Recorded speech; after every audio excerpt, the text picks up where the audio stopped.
Number 1. Denise Williams. She was the picture of a devoted wife and mother, a church-going woman with deep ties to her Florida community. But behind that wholesome image, prosecutors said, was a carefully calculated plan to get rid of her husband and cash in on his life insurance. Her name is Denise Williams, and in 2018 she was convicted of orchestrating one of Florida's most shocking murder-for-money cases. The victim was Mike Williams, Denise's high school sweetheart and husband. On December 16, 2000, Mike went out duck hunting on Lake Seminole near Tallahassee. When he didn't return, his boat was found abandoned. Inside were his shotgun and gear. Authorities assumed he had drowned in a hunting accident, his body lost to the waters. In the following weeks, a massive search was conducted, but no body was ever recovered. Denise played the role of grieving widow. She petitioned for her husband to be declared dead by accident, and within months, she collected nearly $1.75 million in life insurance payouts. Friends and family mourned Mike, but Denise quickly began a relationship with Brian Winchester, Mike's longtime friend and insurance agent, the very man who had sold Mike those policies. By 2005, Denise and Brian were married. For years, the case remained a mystery. Then in 2016, the story unraveled. Denise and Brian's marriage fell apart. In a desperate move, Brian kidnapped Denise at gunpoint, leading to his arrest.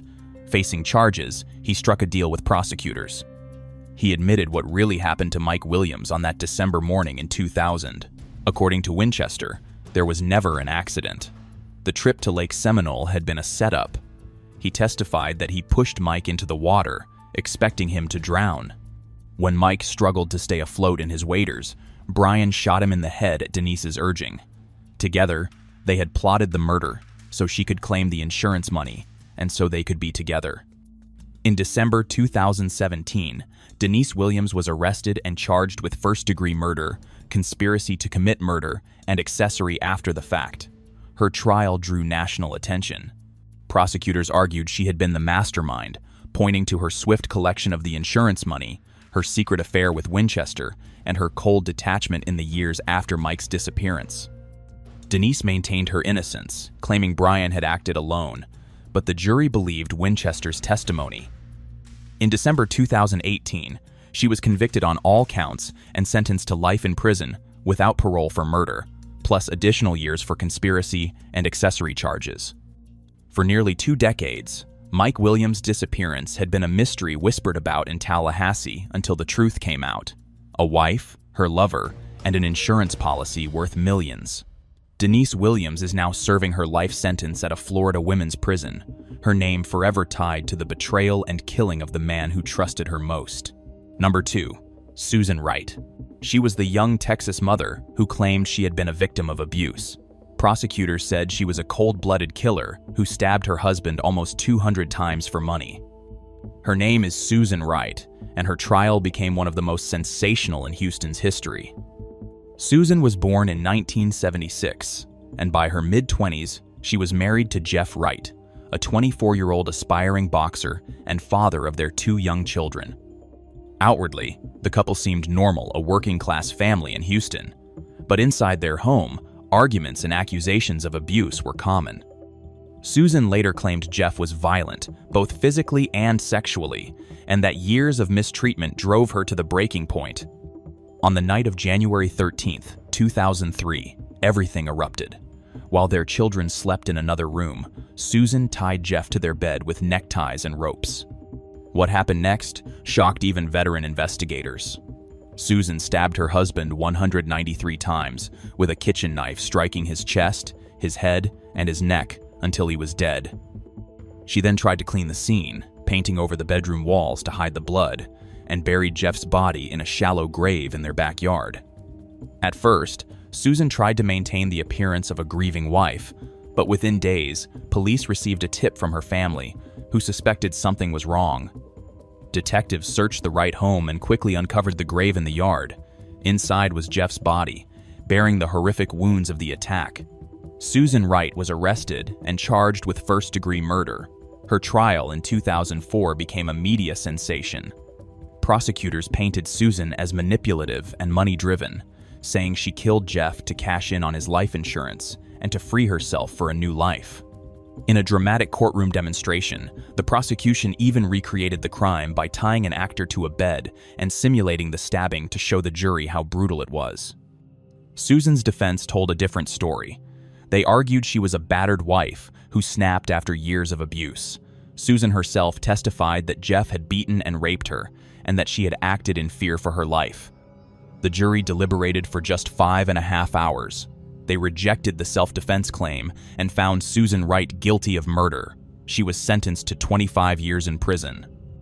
Over the years, Susan appealed, and in 2010, her sentence was reduced to 20 years after a retrial on punishment. She remained behind bars until 2020, when she was paroled after serving 16 years. The case of Susan Wright still divides opinion. Was she a battered woman pushed beyond her limit, or a wife who lured her husband to his death for money?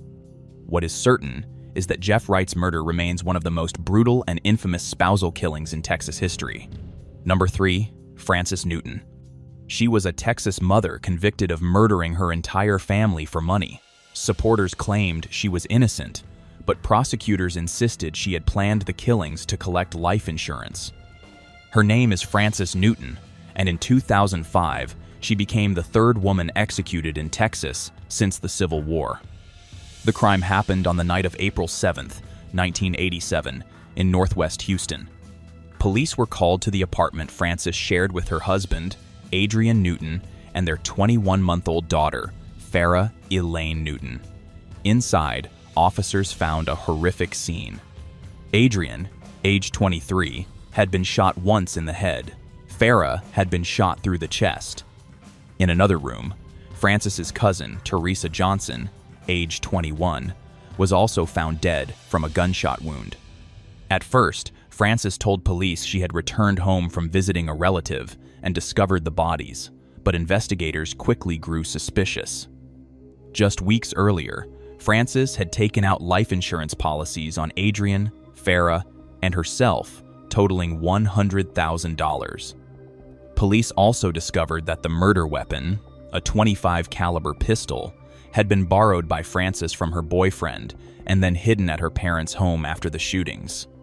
Frances was arrested and charged with capital murder. At her 1988 trial, prosecutors argued she killed her family to collect the insurance payouts. They said she shot Adrian while he sat on the couch, then turned the gun on Farrah and Teresa. The jury found her guilty and sentenced her to death. For years, Frances maintained her innocence. She claimed she had no reason to kill her family and that the gun had been planted.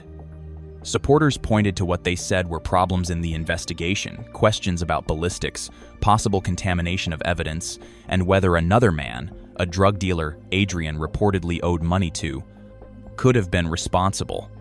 Her case drew attention from human rights organizations and celebrities who argued that Texas was about to execute an innocent woman. The courts, however, repeatedly upheld her conviction. On September 14, 2005, after 18 years on death row, Frances Newton was executed by lethal injection at the Huntsville unit in Texas. She was 40 years old. When asked for final words, she said softly, "I did not do this crime. I would like to say goodbye." She was pronounced dead at 6:17 p.m. The execution of Frances Newton remains one of the most controversial in Texas history. To the state, it was justice for 3 innocent lives. To her supporters, it was a tragic miscarriage of justice that ended with the death of a woman they believe was wrongly convicted. Number 4, Terresa Lewis. She was a 50-year-old woman from Virginia who claimed she was lonely and looking for love. Prosecutors said she was a manipulator who lured men into killing her husband for insurance money. Her name is Terresa Lewis, and in 2010 she became the first woman executed in Virginia in nearly 100 years. The story began in the fall of 2002. Terresa had married Julian Clifton Lewis Jr., a 47-year-old construction foreman. Julian had taken out a $250,000 life insurance policy that named Terresa as the primary beneficiary. Within months, Terresa had also begun an affair with a younger man named Matthew Schallenberger, who was just 21 years old. With Schallenberger's friend, Rodney Fuller, the three began planning Julian's death. Terresa promised them a share of the insurance money if they helped her. On the night of October 30th, 2002, Julian returned home with his 25-year-old son, Charles Lewis. Both men were ambushed in their beds. Schallenberger and Fuller shot them multiple times while Terresa waited in the kitchen. When the police arrived, Terresa pretended to be a shocked and grieving wife, but within days, her story started to unravel. Investigators discovered that Terresa had withdrawn large amounts of cash to buy gifts for the two young men, including clothes, phones, and even weapons. They also learned about her affair with Schallenberger and her plans to split the insurance payout. In 2003, Terresa was arrested and charged with capital murder for hire. At trial, prosecutors described her as the mastermind who manipulated two younger men to carry out the killings while she stayed behind. Teresa's defense argued she was slow-witted and emotionally unstable, with an IQ of 72, placing her in the borderline intellectually disabled range. The jury, however, was unmoved. They convicted her of capital murder and sentenced her to death. Schallenberger and Fuller received life sentences without parole. Over the years, Teresa's case drew international attention. Even the president of Iran, Mahmoud Ahmadinejad, condemned her execution as hypocrisy in America's human rights record. Advocates argued her mental impairments should have spared her the death penalty, but Virginia's courts and governors stood firm. On the evening of September 23, 2010, Terresa Lewis was executed by lethal injection at the Greensville Correctional Center in Jarratt, Virginia. She was 50 years old. When asked for final words, she said quietly, "I just want Kathy to know that I love you, and I am very sorry." She was pronounced dead at 9:13 p.m. Terresa Lewis's execution remains one of the most debated in modern history. To her supporters, she was a flawed and manipulated woman who should never have been sentenced to death. To prosecutors, she was proof that greed can drive even the most unlikely people to orchestrate murder. Number 5. Betty Lou Beets. In the summer of 1983, a retired Dallas firefighter named Jimmy Don Beets vanished while fishing on Lake Athens in Texas. His boat was found drifting, his fishing gear still inside, but he was gone. For years, people believed he had drowned in an accident, but when investigators dug deeper, they uncovered a shocking truth, one that pointed straight to his wife, Betty Lou Beets. Betty was no stranger to hardship. Born in 1937 in North Carolina, she suffered hearing loss as a child, endured sexual abuse, and lived through a string of abusive marriages. By the time she married Jimmy Don, her fifth husband, she was a grandmother who had weathered decades of trauma. But prosecutors argued Betty Lou wasn't just a survivor, she was a killer who saw her husband's death as a payday. On August 6, 1983, Jimmy Don disappeared. For 2 years, his case was considered a mystery on the lake. Then in 1985, investigators returned to Betty Lou's property. Beneath a decorative wishing well in her yard, they made a gruesome discovery: Jimmy Don's body, buried and shot. Even more disturbing, under a nearby storage shed, they found the remains of another man, Doyle Wayne Barker, one of Betty Lou's previous husbands. The evidence was overwhelming. Prosecutors said Betty killed Jimmy Don to collect his life insurance and pension, just as she had killed before. They presented testimony from her own children, some of whom claimed Betty had openly discussed her plans. Her defense painted her as a battered woman, shaped by years of abuse, arguing that she wasn't in full control of her choices. But the jury was unconvinced. In October 1985, Betty Lou Beets was convicted of capital murder and sentenced to death. For 14 years, she lived on death row. Her appeals centered on the argument that her history of abuse hadn't been properly explained to the jury. Advocacy groups for battered women rallied to her cause, but courts and governors rejected every appeal. On February 24, 2000, Betty Lou Beets was executed by lethal injection at the Huntsville unit in Texas. She declined a final meal and offered no last words. She was 62 years old. Her execution made her only the second woman executed in Texas since the Civil War. To some, she was a tragic victim of a violent life who finally lashed out. To others, she was a manipulative killer who buried her husbands in her own backyard for money. Betty Lou Beats's case still stands out as one of the most chilling examples of how financial gain, and specifically life insurance, can drive even those closest to us to murder. Number 6. Darlene Gentry. It was the early morning of November 9th, 2005, when police in Robinson, Texas, were called to the home of Wayman Keith Gentry, a 31-year-old father of 3. He was found in the bedroom, shot once in the head at close range.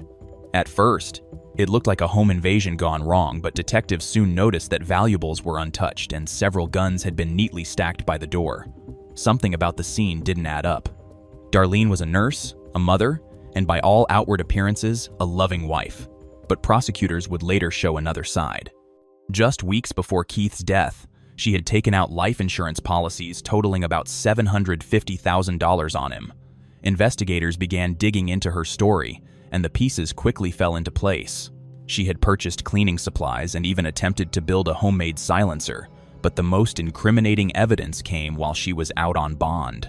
Investigators had pulled Keith's missing handgun from a pond near her home, and when they set up surveillance, they captured Darlene on video, wading into that same pond in rubber boots, probing the water to make sure the gun was gone. In 2007, Darlene went on trial for murder. Prosecutors told the jury that she shot her husband as he slept, motivated by greed and the promise of insurance money. They played the pond video for the jury, a piece of evidence so powerful it erased any doubt.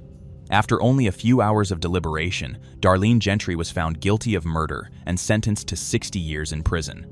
Today, she remains behind bars in a Texas state prison. Her 3 sons were left without their father and without their mother, who chose money over family and destroyed them both in the process. Number 7. Lynn Turner. Few killers managed to fool doctors and investigators twice, but in Georgia, one woman did just that, poisoning 2 husbands years apart, both of them law enforcement officers. Her name was Lynn Turner, and her crimes shocked the state for their cold calculation and their unusual choice of weapon, antifreeze. Lynn Marie Womack was born in April 1968. By the mid-90s, she was married to Glenn Turner, a 31-year-old Cobb County police officer. They had 2 children together, but the marriage was turbulent. Friends later testified that Lynn had become controlling and obsessed with money. Glenn began talking about leaving her. In March 1995, Glenn suddenly fell ill. He experienced nausea, vomiting, and fatigue symptoms doctors initially thought were flu or heart problems. On March 3rd, he was found dead. His death certificate listed cardiac arrhythmia, and no autopsy was performed. Lynn collected his insurance benefits and police death payout, totaling more than $150,000. Years later, Lynn began a relationship with Randy Thompson, a 22-year-old firefighter from Forsyth County. They moved in together, but soon, the same pattern emerged. Arguments, money problems, and Randy confiding to friends that he feared her temper. In January 2001, Randy developed the same mysterious symptoms Glenn had once shown. On January 22nd, he was found unresponsive in his recliner and pronounced dead. Again, doctors were puzzled, but this time his mother pressed for answers. A toxicology test revealed the truth. Ethylene glycol, the sweet-tasting chemical in antifreeze, was in Randy's system. Investigators reopened Glenn Turner's case, exhumed his body, and discovered the same poison. In 2004, Lynn Turner was indicted for Randy Thompson's murder. At trial, prosecutors presented the medical evidence and pointed to her financial motives, insurance payouts, death benefits, and her mounting debt. They also argued that the similarities between Glenn and Randy's deaths were no coincidence. The jury agreed. In 2004, Lynn Turner was convicted of murdering Randy Thompson and sentenced to life in prison. 3 years later, in 2007, she faced trial for Glenn Turner's death. Once again, the evidence of antifreeze poisoning was clear. She was convicted and received a second life sentence. But her story ended abruptly. On August 30th, 2010, Lynn Turner was found dead in her prison cell at the Metro State Women's Prison in Atlanta. She had overdosed on blood pressure medication. Her death was ruled a suicide. She was 41 years old. Lynn Turner's case is remembered as one of Georgia's most shocking, a woman who poisoned not 1, but 2 law enforcement husbands, both men trusting her until the very end. Number 8. Brenda Andrew. It was the evening of November 26, 2001, in a quiet Oklahoma City neighborhood. Rob Andrew, a well-respected advertising executive, pulled his car into the garage after attending church with his 2 children. Moments later, shotgun blasts tore through the night. Rob collapsed, fatally wounded. His wife, Brenda Andrew, was also hit, a superficial wound to her arm. At first, it looked like a violent burglary. But investigators soon uncovered the truth. This was an ambush, carefully planned, with Brenda at the center. Brenda was born in 1963 and raised in Oklahoma. By her 30s, she was married to Rob Andrew, and together they had 2 children. Outwardly, their life looked stable. But prosecutors would later show another side. Brenda was deeply involved in an affair with James Pavat, a former insurance agent who had helped the couple secure policies worth nearly $800,000. With Rob gone, Brenda and Pavat stood to share the payout. The investigation revealed that the supposed burglary had been staged. Nothing valuable was missing. Instead, witnesses came forward to testify about Brenda's relationship with Pavat and her growing financial problems. Even more damning, prosecutors found evidence that Brenda had lured Rob to the house under false pretenses that night, setting him up for the fatal attack.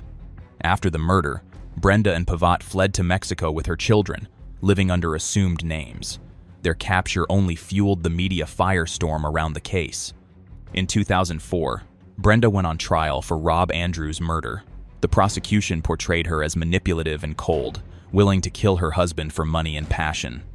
They told jurors how she tried to appear as a victim, even shooting herself lightly in the arm to sell the story. The jury was not convinced.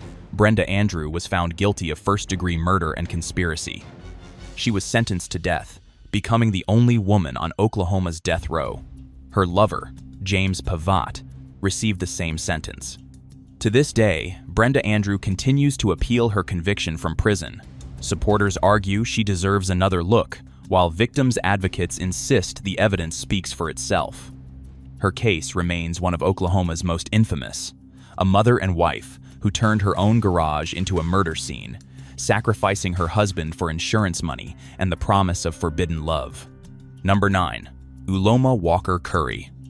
Greed and desperation, those were the words prosecutors used to describe Uloma Walker Curry, a 45-year-old nurse from Cleveland, Ohio. Facing mounting debts and a failing marriage, she plotted to have her husband murdered so she could cash in on his life insurance. But her plan quickly unraveled, and it was her own words that sealed her fate. The victim was William Walker, 38 years old, a Cleveland firefighter who had only been married to Uloma for 4 months. In November 2013, William was shot to death in his driveway as he prepared to go on a late-night fast food run at Uloma's request. Police soon learned that the shooting had been no random act. Uloma had conspired with her teenage daughter's boyfriend and several of his friends, persuading them to carry out the killing with promises of cash once she received the life insurance payout. But there was a fatal flaw in her scheme. Uloma did not realize that William had never updated his life insurance policy to include her. His ex-wife remained the listed beneficiary. That meant Uloma stood to gain nothing from his death. The plot began to unravel almost immediately. The teenage accomplices confessed and cooperated with investigators, providing text messages and testimony that linked Uloma directly to the murder for hire. Prosecutors also introduced evidence that she had complained about her debts and openly talked about needing William out of the way. In July 2017, after a highly publicized trial, Uloma Walker Curry was convicted of aggravated murder, conspiracy, and other charges. The judge sentenced her to life in prison without the possibility of parole. Today, she remains incarcerated in an Ohio state prison, serving a sentence that ensures she will never walk free again. Her case is remembered as one of Ohio's most cold-blooded spousal murders, a woman who recruited teenagers to kill her husband for money, only to learn that her greed left her with nothing but a life sentence. Number 10. Jennifer Lynn Faith. It was just after 7:30 in the morning on October 9th, 2020, in Dallas, Texas. Jamie Faith, a 49-year-old American Airlines technology director, stepped outside his Oak Cliff home with his wife, Jennifer Lynn Faith, to take their dog for a walk. Moments later, gunfire erupted. Jamie was shot 7 times at close range by a masked gunman right in front of his wife. Neighbors rushed out to find Jennifer screaming for help. At first, she appeared to be a devastated widow.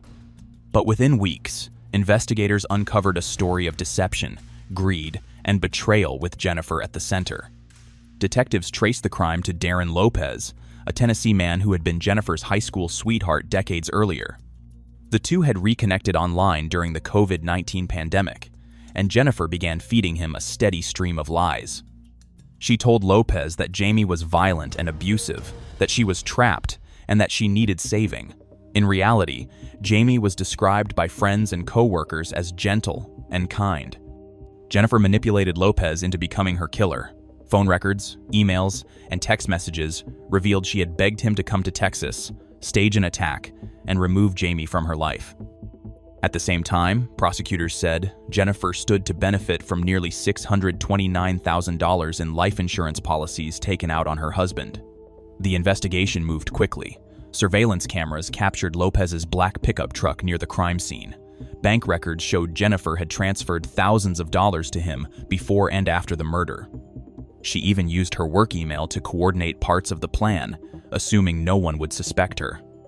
In September 2021, Jennifer Faith was arrested. Facing overwhelming evidence, she eventually accepted a plea deal. In February 2022, she was sentenced to life in federal prison for her role in the murder-for-hire plot. Darren Lopez was also arrested and charged with carrying out the killing. His case remains pending, but prosecutors have made clear they intend to seek a severe penalty.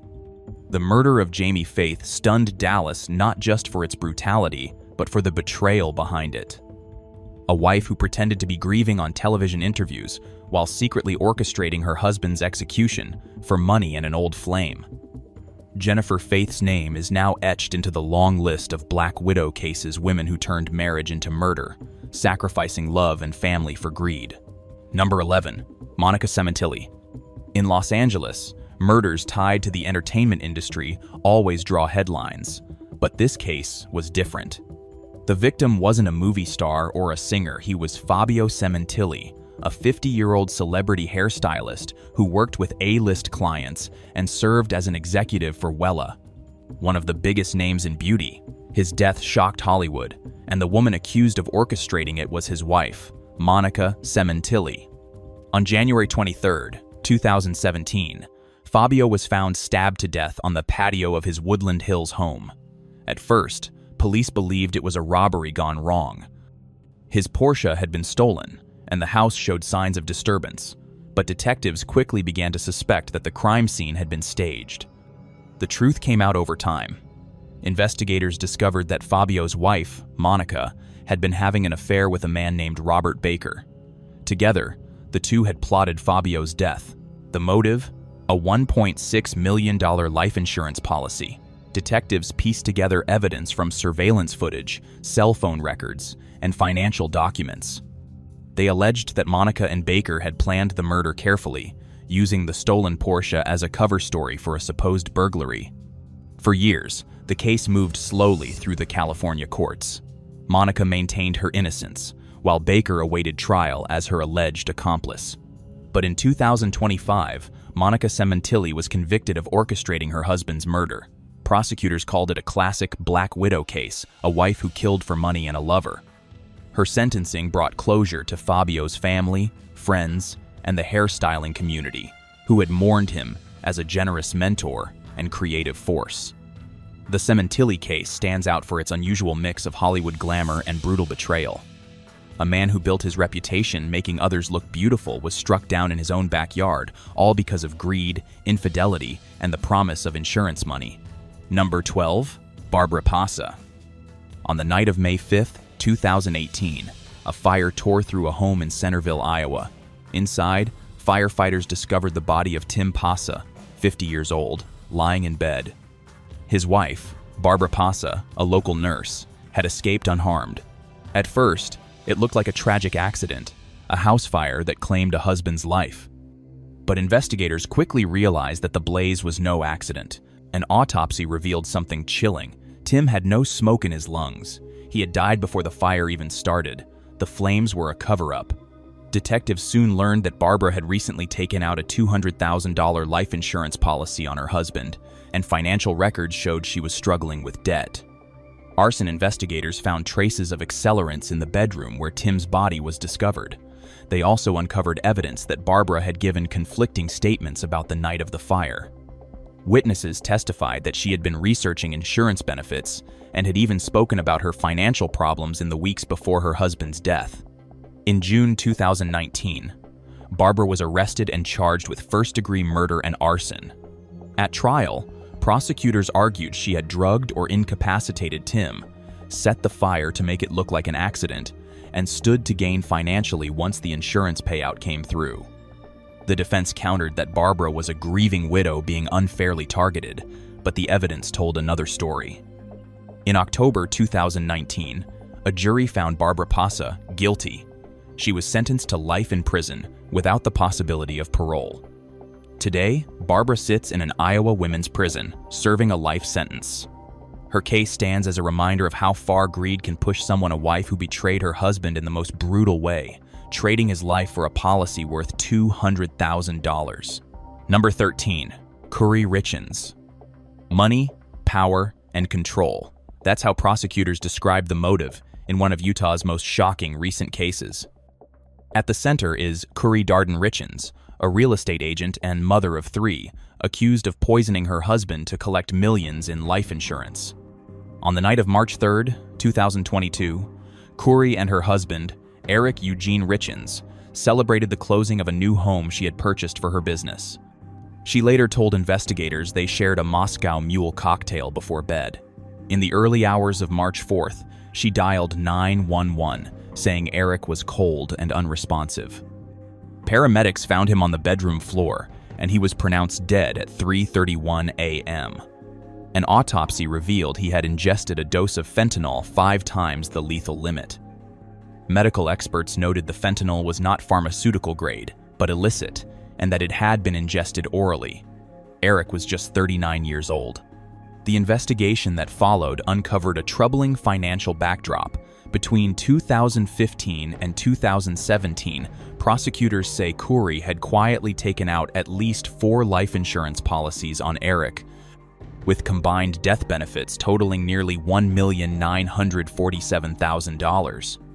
In January 2022, she attempted to change a $2 million policy on Eric and his business partner to make herself the sole beneficiary. The insurance company flagged it, and the men reversed the change. A month later, in February, another application was filed for a new $100,000 policy on Eric. Detectives also discovered what they believe were earlier poisoning attempts. On Valentine's Day 2022, Eric fell violently ill after eating a sandwich his wife had brought him. He broke out in hives, struggled to breathe, and used his son's EpiPen to recover. He later told friends he thought he had been poisoned. Just 3 weeks later, after celebrating the new house purchase, he was dead. Witness testimony strengthened the case against Curry. A housekeeper told investigators that Curry had asked her to obtain the Michael Jackson stuff, a reference to lethal drugs.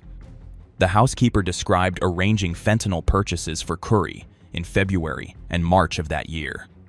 Financial records also showed that Eric had moved assets into a trust for his children in 2020, reducing Curry's direct control. Investigators argued that she saw insurance money and financial freedom in Eric's death. In May 2023, Curry Richens was arrested and charged with aggravated murder and multiple drug-related counts. Prosecutors later added attempted murder and fraud. She has pleaded not guilty and remains in custody while awaiting trial, which is scheduled for February 2026. The state has confirmed they will not seek the death penalty.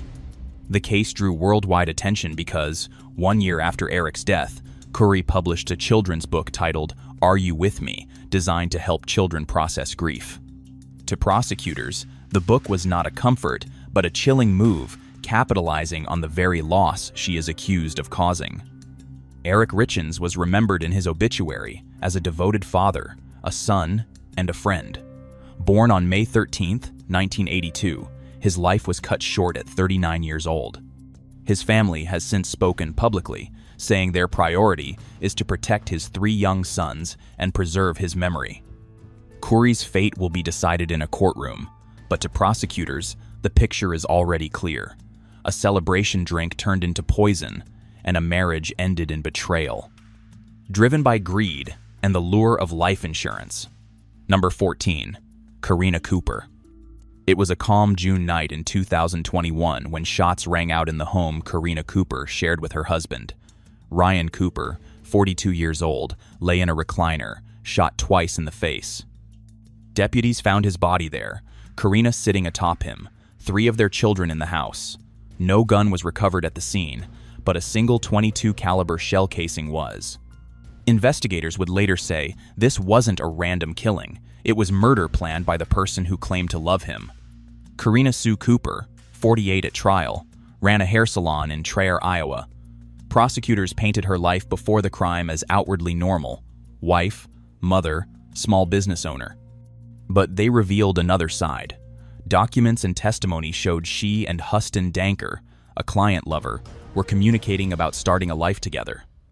In court, prosecutors presented Snapchat messages where they discussed marriage, IVF, and meeting secretly in early 2021.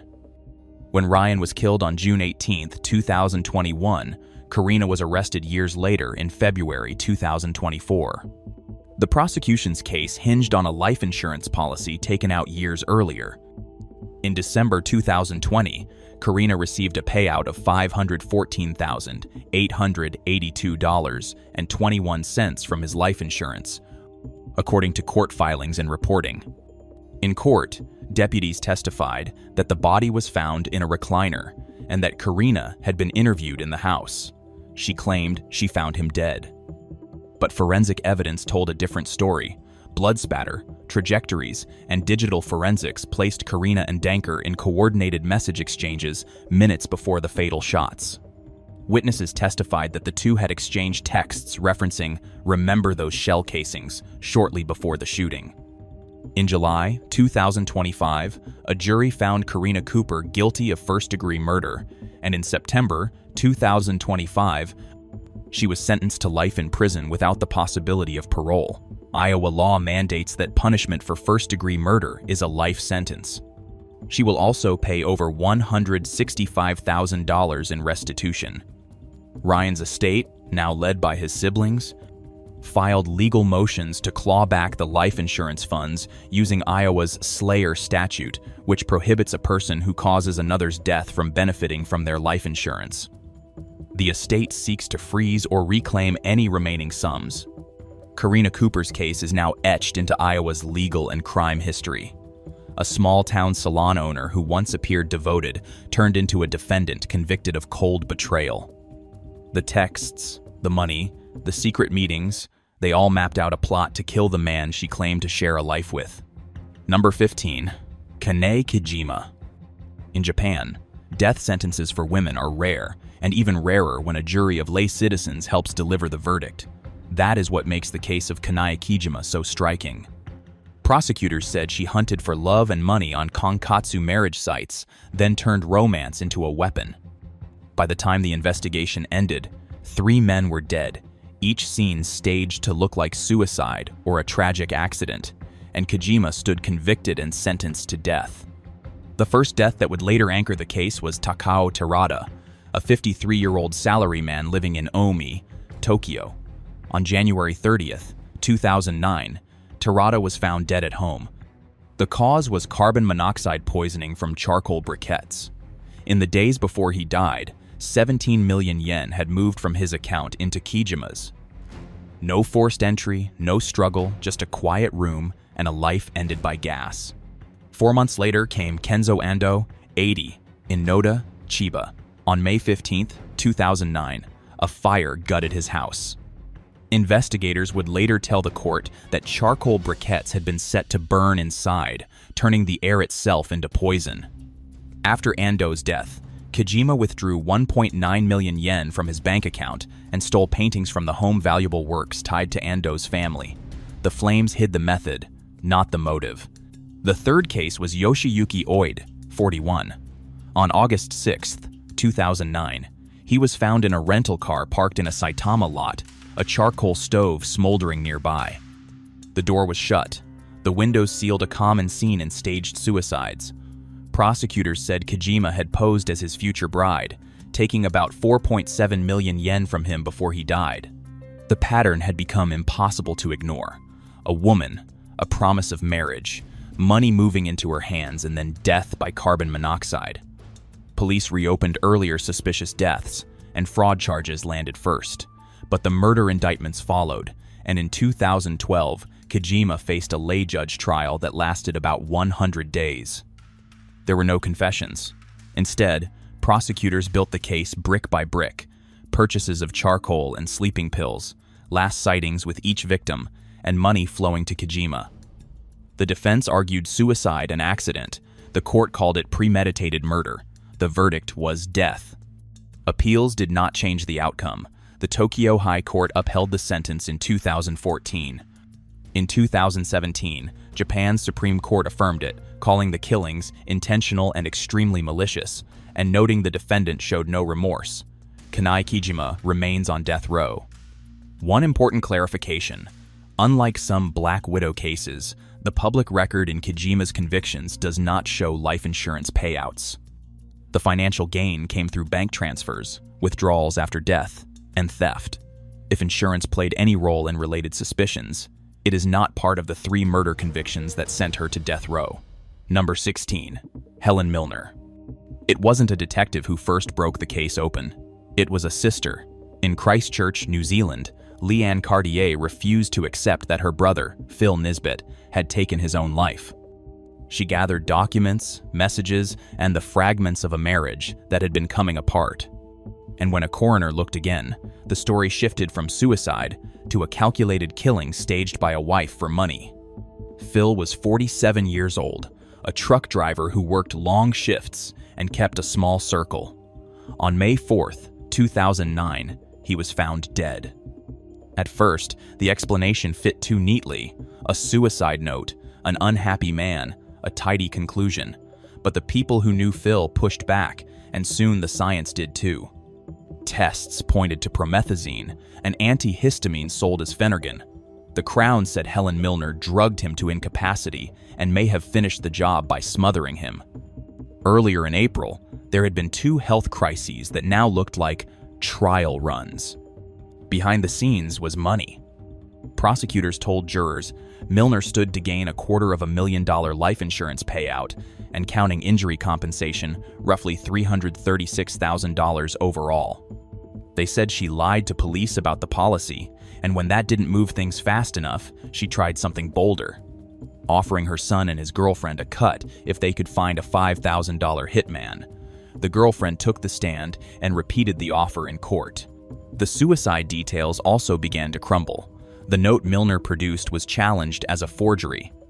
Phone evidence and witness accounts showed a woman researching poisons, crushing blue and white capsules, and pushing a narrative of a depressed husband that didn't match his recent plans. Initially, police accepted suicide. Only after coroner Sue Johnson flagged inconsistencies and after Leanne Cartier kept pressing did homicide investigators re-enter the picture. In December 2013, a high court jury found Helen Milner guilty of murdering Phil Nisbet and of 1 count of attempted murder tied to an earlier poisoning attempt.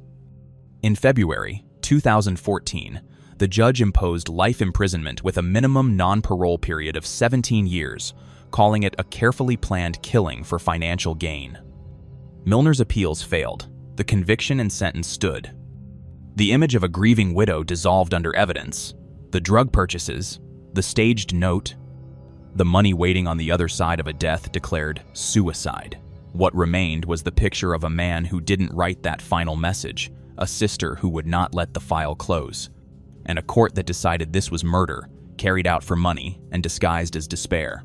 Number 17. Thandi Muela. She was once described as stylish, poised, and determined, the wife of a high court judge with everything to lose.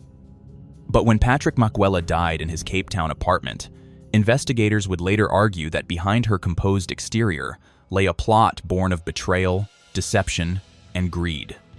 Her name is Thandi Muela, and her legal saga became one of South Africa's most controversial cases. The body of Judge Patrick Muela was discovered on June 7, 2009, in his Bantry Bay flat, his face covered by a bloodied pillow, wrapped in a sheet. For days, few suspected foul play. The initial ruling leaned toward natural causes or a heart attack, but over time, cell phone records, witness testimonies, and legal filings would expose a case far more complicated than it first appeared. Her critics said the motive was clear. In the years before his death, Patrick had told friends he intended to divorce her. Meanwhile, documents presented at trial showed Thandi had changed his cell phone usage, appeared in control of communications, and manipulated perceptions of his movements. Courtroom testimony argued she had the means and motive to benefit financially. One media report suggested she stood to gain from a 20 million rand life insurance policy or estate control. But that claim was never definitively proven in court. In the Western Cape High Court in November 2013, Judge John Murphy presided over a sensational trial. The prosecution did not present a conclusive medical cause of death, but argued that Thandi's conduct, her lies, her false accounts, her manipulation of communication records excluded natural death as the only reasonable inference. They also confronted evidence that she had submitted a forged will in Patrick's name, intending to disinherit his children and benefit herself. The state theorized that after incapacitating Patrick, she smothered him with cling film in his bedroom. The jury found her guilty on charges of murder, forgery, and fraud. Murphy sentenced her to 15 years in prison for murder, with concurrent sentences on other counts, yielding an effective term of 18 years in total. But Thandi Muela's fight was not over. She appealed. On September 29, 2017, the Supreme Court of Appeal overturned her murder conviction. The High Court had applied the wrong standard needing scientific certainty when the law requires probability. The SCA held that a reasonable inference of natural death could not be excluded. Her convictions for forgery and fraud remained intact. Her ordeal left a divided legacy. To some, she was a victim of marital betrayal. To others, a manipulator who escaped the full weight of her verdict. What remains indisputable is that Patrick Muela's death has never been scientifically resolved, and that the courts found the evidence against her legally insufficient to sustain a murder conviction under the proper standard. Number 18. Katherine Nevin. She was known across Ireland as the Black Widow, the pub owner's wife who ordered her husband's death and manipulated a crime scene to look like a botched robbery. Her name is Katherine Scully Nevin, and when she was convicted in the year 2000, her trial became one of the most infamous in Irish legal history. Tom Nevin, aged 55, was shot dead early in the morning of March 19, 1996 inside his own pub, Jack White's Inn in Britis Bay, County Wicklow. He had been counting the previous weekend's takings when a single shotgun blast hit him. Gardaí were called to the pub around 4:35 a.m., following a panic alarm and reports of a break-in. When arriving, officers found Katherine on the floor behind the front door, her wrists bound, gagged, claiming she had been attacked by a masked intruder pushing a pillow over her face.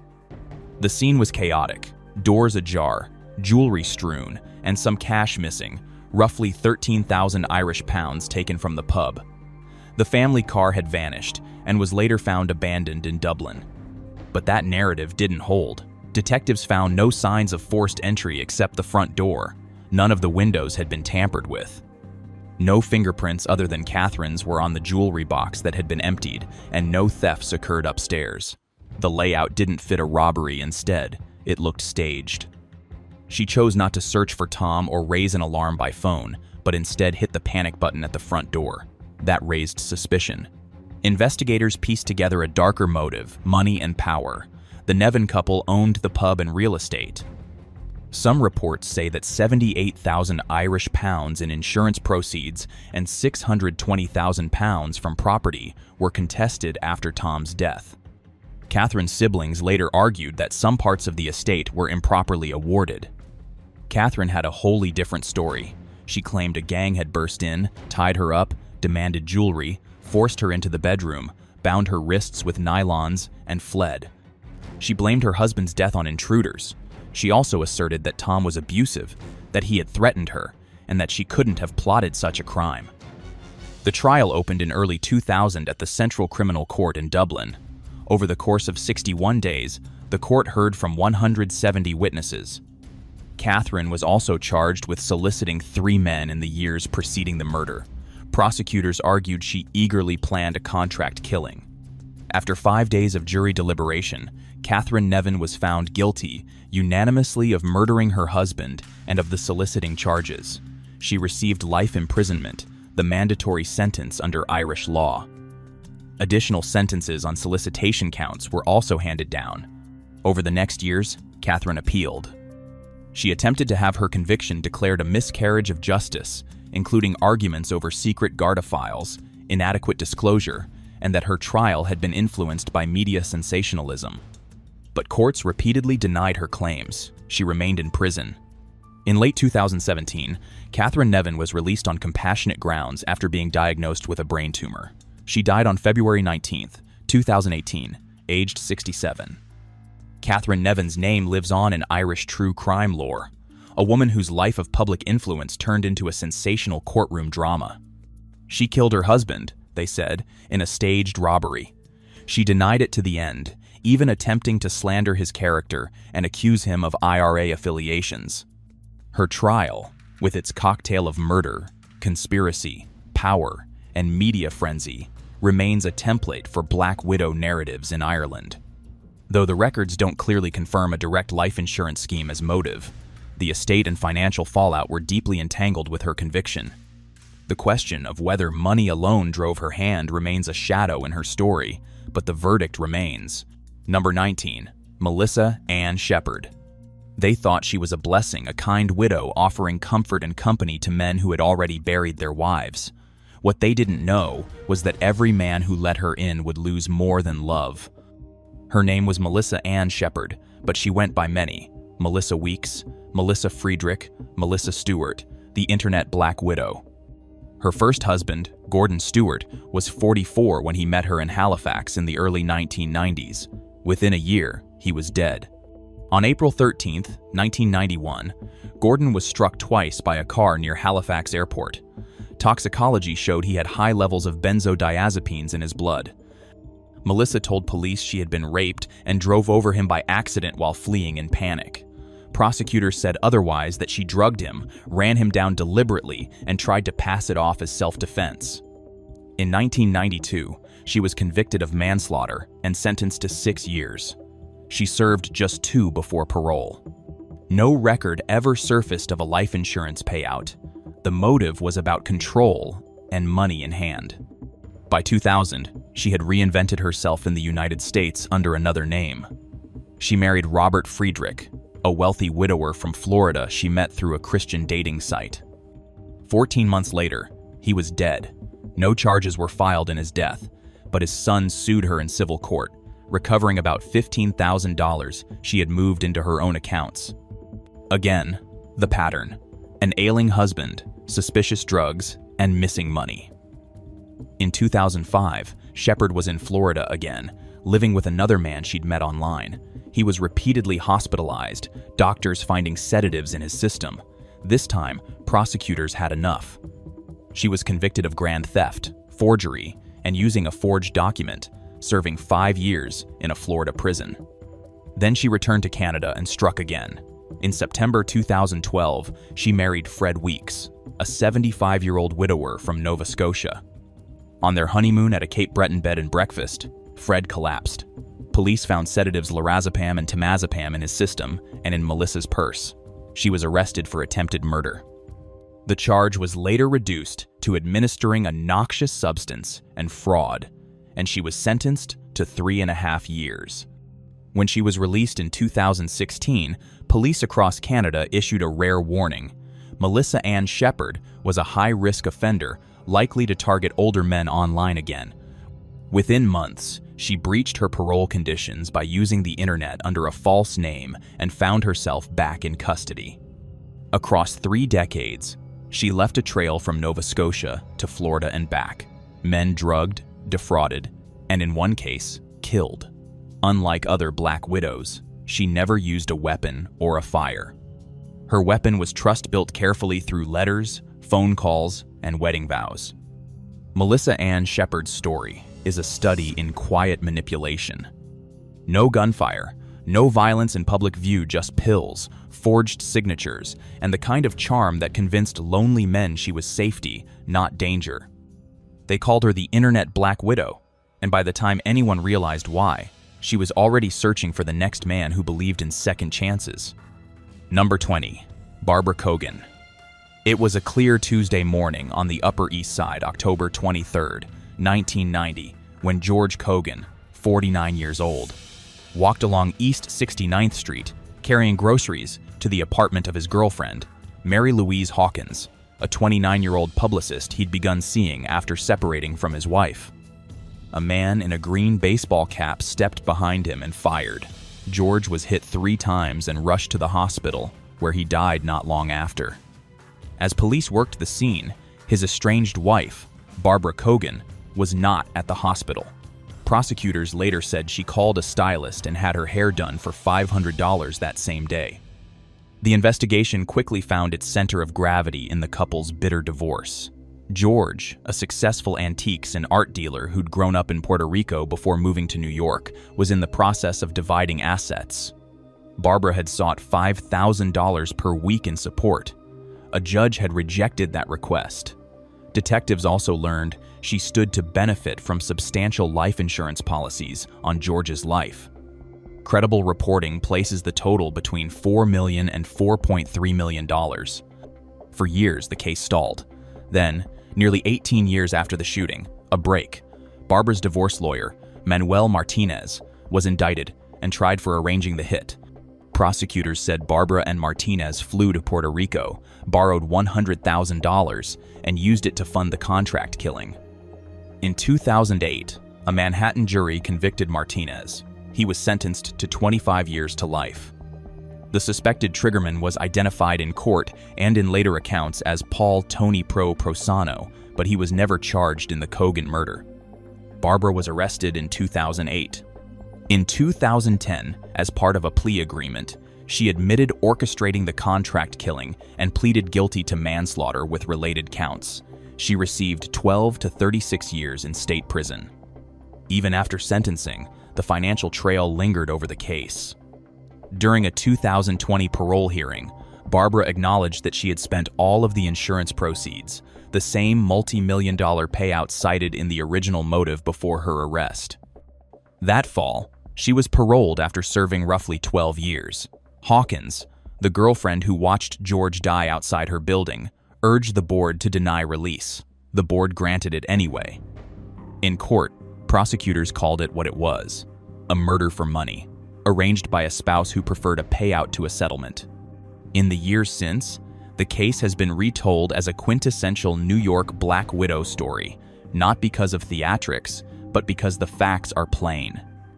A man walking home with groceries, a marriage collapsing into a contract, a lawyer turned broker, a gunman who vanished, and a paper trail of insurance that outlived them all. Behind every ring was a promise, and behind every promise, a motive. Which of these stories stayed with you the longest? Share your thoughts in the comments, and if you haven't already, make sure to subscribe for more true stories that test the limits of loyalty, greed, and human darkness.